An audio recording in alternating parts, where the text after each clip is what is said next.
Dear friends, welcome to my channel. Today we are going to solve the 11th question of our spotting error series. ఈ క్వశ్చన్లో ఒక మంచి concept ఉంది.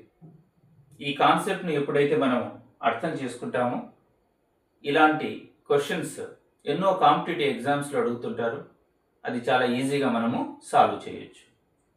మరి ప్రతి సెంటెన్స్లో ఏ సెంటెన్స్ అయినా కానివ్వండి, ఆ సెంటెన్స్లో ప్రతి ఒక్క పార్ట్, ప్రతి ఒక్క వర్డ్ ఏ పార్ట్స్ ఆఫ్ స్పీచ్కు సంబంధించిందని ఎప్పుడైతే ఐడెంటిఫై చేస్తామో ఆల్మోస్ట్ మనకు సొల్యూషన్ వచ్చేస్తుంది. సో ఇక్కడ మనం ఒకసారి ప్రతి ఒక్క వర్డ్ను గమనిద్దాం. హీ అన్నది సబ్జెక్ట్ అవుతుంది. ఈ సెంటెన్స్ యొక్క సబ్జెక్ట్. సబ్జెక్ట్ ఏం కావచ్చు? నౌన్ కానీ ప్రొనౌన్ కానీ అవుతుంది. సో ఇక్కడ ఇది ప్రొనౌన్ అవుతుంది. తర్వాత వాజ్ అన్నది ఎలాంటి వర్బ్? ఇది లింకింగ్ వర్బ్. లింకింగ్ వర్బ్ తర్వాత ఏమొస్తుందండి? కాంప్లిమెంట్ వస్తుంది. కాంప్లిమెంట్ ఏది కాగలదు? నౌన్ కానీ అడ్జెక్టివ్ కానీ అవుతుంది. ఇక్కడ అవేర్ అన్నది అడ్జెక్టివ్ అయింది. అడ్జెక్టివ్ను మాడిఫై చేసే వర్డ్ అడ్వర్బ్ అవుతుంది. సో నాట్ అన్నది ఇక్కడ అడ్వర్బ్ అవుతుంది. తర్వాత ఆఫ్ అన్నది preposition. Preposition takes its own object. Things అన్నది ఆబ్జెక్ట్. ఆబ్జెక్ట్ ఏం కావచ్చు? నౌన్ కానీ ప్రొనౌన్ కానీ కావచ్చు. సో ఇక్కడ ఇది నౌన్ అవుతుంది. అండ్ అన్నది కంజంక్షన్ అవుతుంది. తర్వాత ద పీపుల్ అన్నది కూడా మళ్ళీ ఇంకొక ఆబ్జెక్ట్.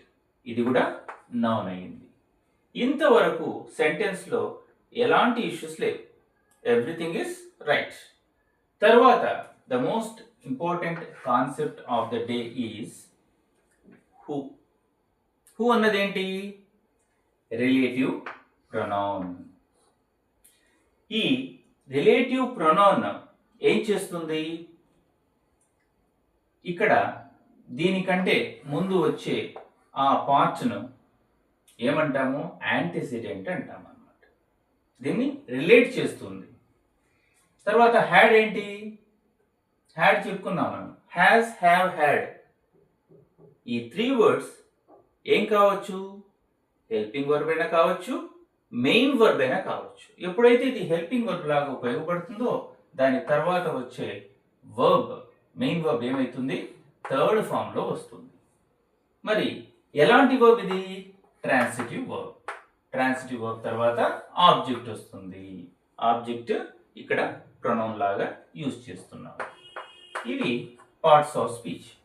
ఇవి కూడా ఎన్నో ఎగ్జామ్స్లో పార్ట్స్ ఆఫ్ స్పీచ్ కూడా అడుగుతూ ఉంటారు.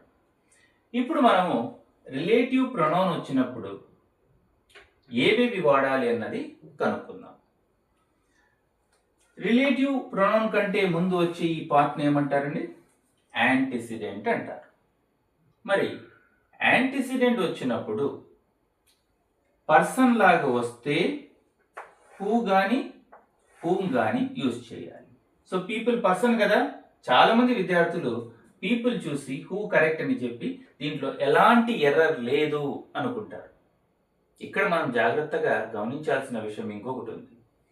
ఇక్కడ యాంటిసిడెంట్ ఓన్లీ పీపుల్ కాదు, థింగ్స్ కూడా ఉంది. ఆ విషయం మైండ్లో గుర్తుపెట్టుకోండి. తర్వాత థింగ్ వచ్చినప్పుడు ఏం చేయాలి? విచ్ రాయాలి. ఓన్లీ ద థింగ్స్ అని వచ్చినప్పుడు విచ్ రాయాలి. పీపుల్ అని వచ్చినప్పుడు హూ రాయాలి. ఇంకా థర్డ్ ఆప్షన్ ఏంటో ఒకసారి గమనిద్దాం. పర్సన్ ప్లస్ థింగ్ రెండు ఎప్పుడైతే వస్తాయో ఇక్కడ గమనించండి. The things and the people రెండు వచ్చాయి కదా. రెండు వచ్చినప్పుడు మన దగ్గర ఉన్న ఒకే ఒక ఆప్షన్ వచ్చేసి దట్. ఇక్కడ ఈ హూను రిమూవ్ చేసేసి ఏం రాయాలి?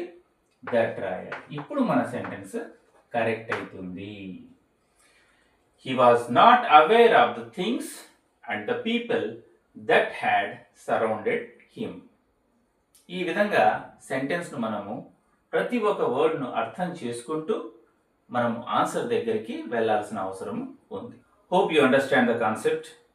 Thank you for watching this video.